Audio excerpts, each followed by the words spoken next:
Correct om onregelmatigheden in te gaan, wien op een soort plakken in Friesland, zoals hier in Jout, uit een nijfeesten organiseren, waarbij de taskogels vermakken waren met vuurwerk en muziek. Net zo steende moesten ik dit hier weer aan 24 vuurwerkslachtoffers in de ziekenhuizen behandelen worden van verschate verwoenings.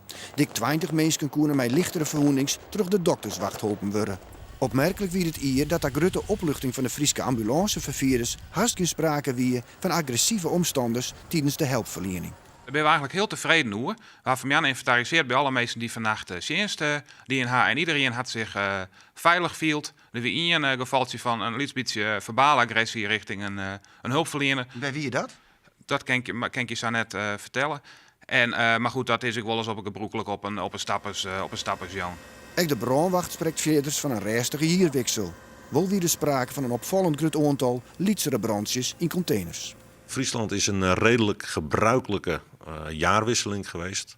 Er zijn ongeveer zo'n 80 brandjes verspreid over de hele provincie geweest. Meest kleine branden. En ja, de uitschieter was eigenlijk een middelbrand in Wolvenga, waar een brandje is geweest in een wooncomplex.